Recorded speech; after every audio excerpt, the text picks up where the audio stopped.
Let's go to Malta.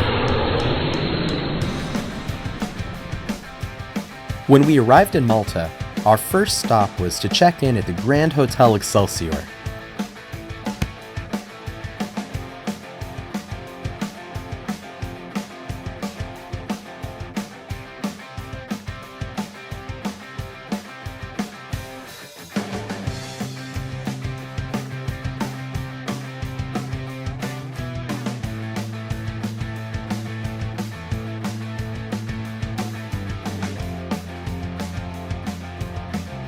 One of the first things that we noticed when we arrived at the Excelsior was all of the beautifully carved statues in stone.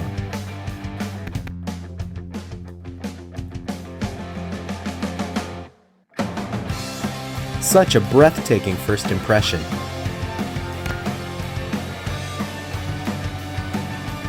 As the premier destination among five-star Valletta hotels, the Grand Hotel Excelsior is ideally located on the doorstep of a World Heritage Site, the capital city of Valletta, with all of its major attractions, culture, art, treasures, and historical architectural gems.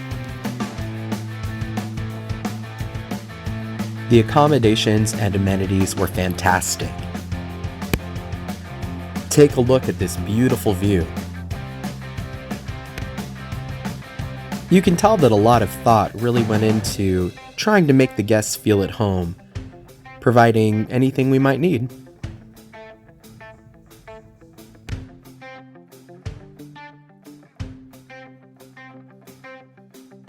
Of course, once we got all settled in, it was time to go and explore Valletta. Here we have the famous Trident's Fountain, right outside the city gate.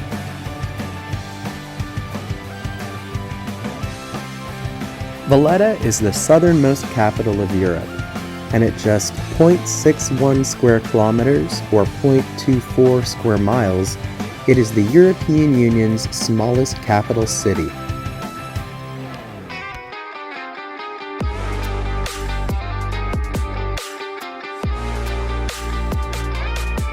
With a population of about 516,000, over an area of 316 square kilometers, which is 122 square miles, Malta is the world's 10th smallest country by area and 4th most densely populated. Valletta is the tiny capital of the Mediterranean island nation of Malta. This beautiful walled city was established in the 1500s on a peninsula by the Knights of St. John, a Roman Catholic order. It is known for its museums, palaces, and grand churches. Valletta has many titles, all recalling its rich historical past. It is the modern city built by the Knights of St. John, a masterpiece of the Baroque, a European art city, and a World Heritage City. Today, it is one of the most concentrated historic areas in the world. Valletta, the Fortress City, a city built by gentlemen for gentlemen, these are all some of the names given to Malta's capital city. A living, working city, the administrative and commercial heart of the islands.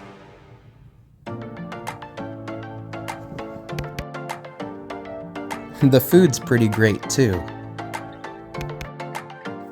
As a melting pot of different cultures, a lot of different influences have gone into creating the cuisine of this region. Only 20 miles from Sicily, there's a lot of Italian influence. But you can really see aspects of many cultures represented here.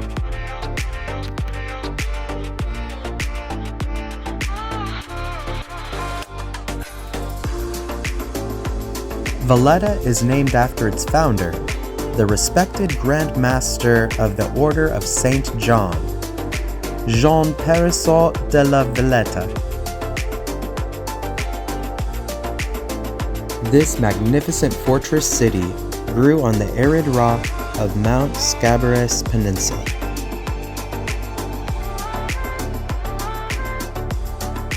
Started in 1566, Valletta, with its impressive bastions, forts, and cathedral, was completed in the astonishingly short time of 15 years. The city is busy by day, yet retains a timeless atmosphere. Quaint and charming, there's something beautiful everywhere you look.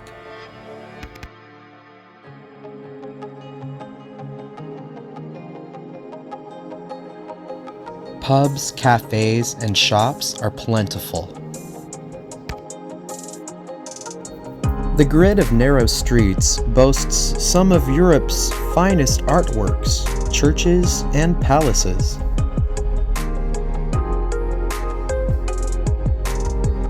Hosting a vast cultural program, walking around Valletta you'll come across an intriguing historical site around every corner.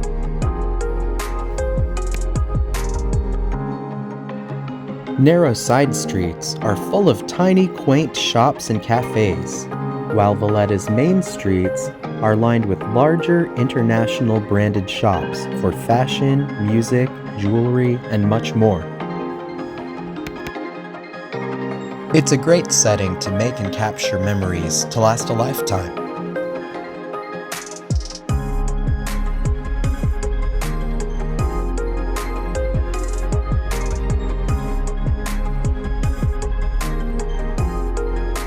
There's nothing quite like freshly caught seafood.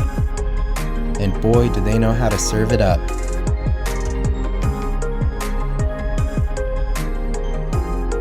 Delicious.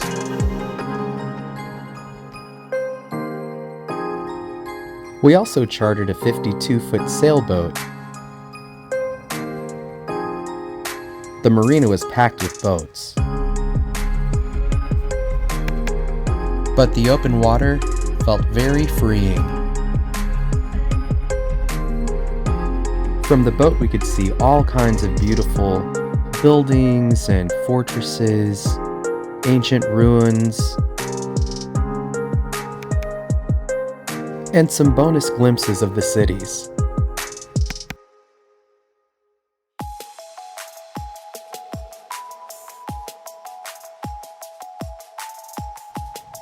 Our awesome Captain Sergio took us to all 3 of the Malta Islands. Malta is comprised of 3 islands: Malta, Camino, and Gozo. Surrounded by water, there's a lot of fishing in Malta. They also have fish farms. One of their main exports is tuna. But you can also catch red snapper, swordfish, grouper, and European bass, just to name a few.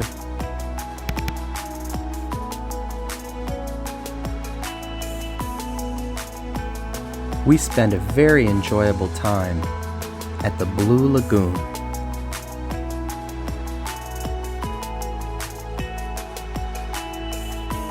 The crystal clear water was gorgeous.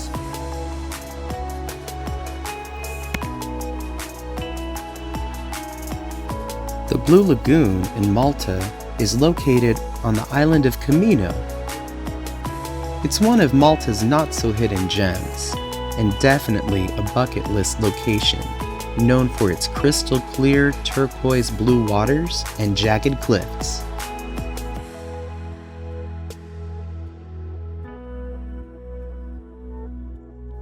We also visited the nearby Crystal Lagoon.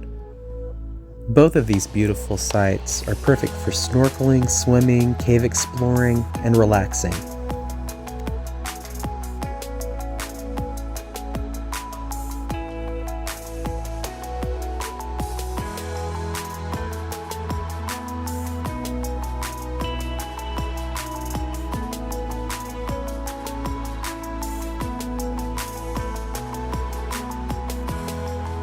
The island of Camino is Malta's smallest inhabited island. Its small number of mostly farmer inhabitants makes it a perfectly peaceful destination and a beautiful place to explore or enjoy a sunny beach day away from the crowds. Or not. Depends on the season. Now let's talk about Malta's third island, Gozo. Malta's sister island, Gozo, is definitely worth a visit, either as a standalone destination or for a day trip using one of the ferry boats connecting the islands. Time for refreshments.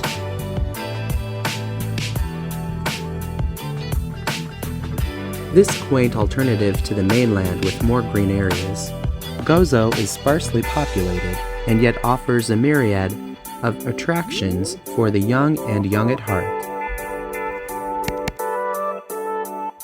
Those 8 hours on the water was some of our best time spent the whole trip. And you can't visit Malta without checking out the ruins. We visited a museum where an excavation was underway.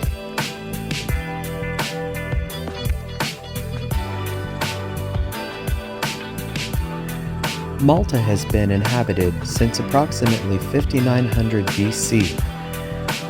Its location in the center of the Mediterranean has historically given it great strategic importance as a naval base with a succession of powers having contested and ruled the islands. Over the centuries, Malta has been conquered and controlled by the Romans, Greeks, Arabs, Normans, Knights of St. John, French, and British, among many more.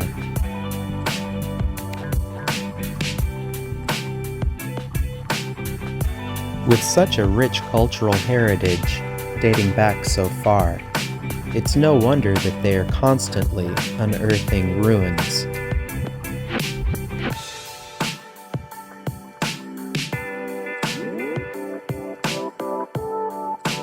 This was the first of a few excavation sites that we visited while we were there.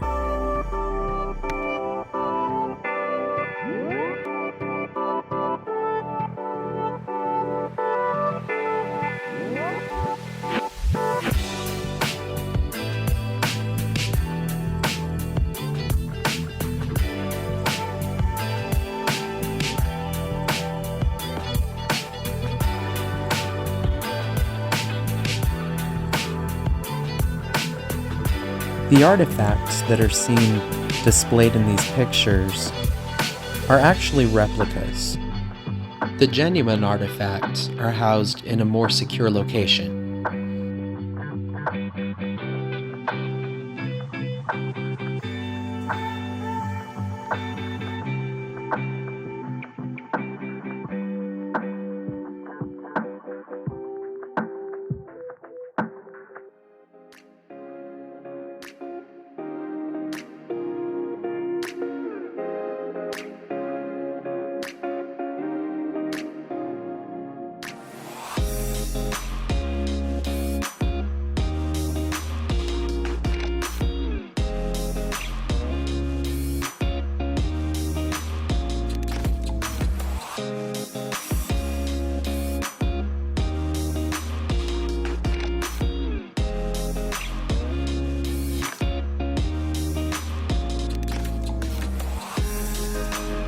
Time to head back to Valletta for some more sightseeing and to grab a bite to eat. Man, I love this fountain.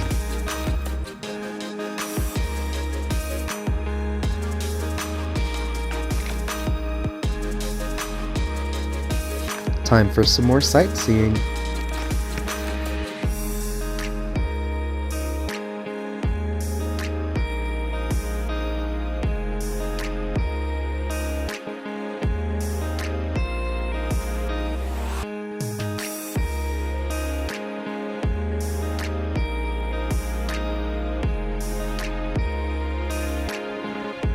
This is the beautiful ancient city of Medina. You might recognize some of the sets and scenery from the filming of Game of Thrones, and many other shows and movies. This is the entrance to an actual dungeon.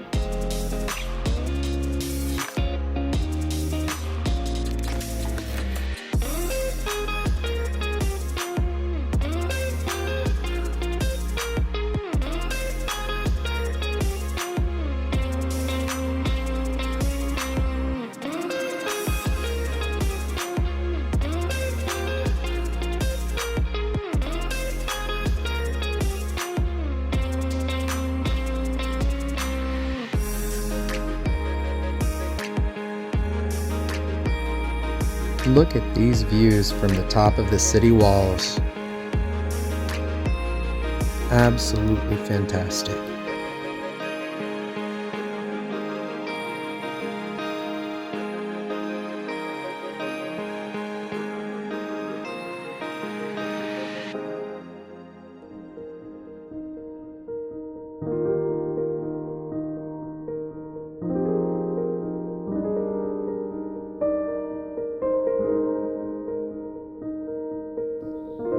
We also decided to check out the St. Paul's Catacombs. We started out in a museum, then descended below ground.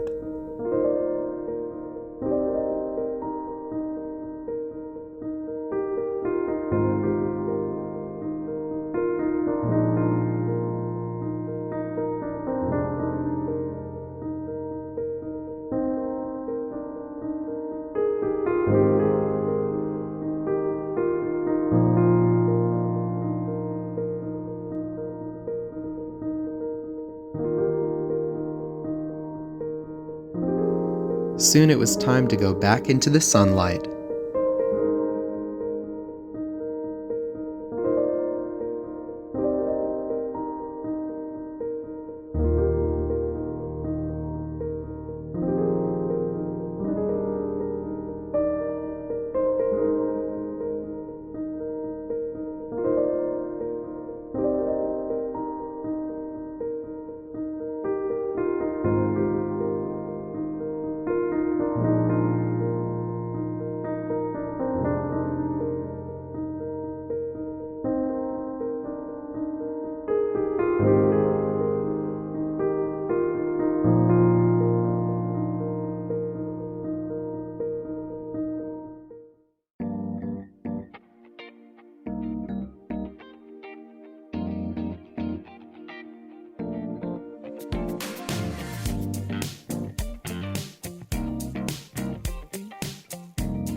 We had such a wonderful time in Malta.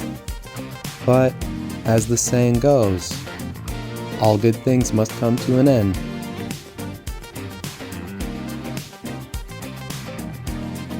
Thank you for watching, and please check out my other videos as well.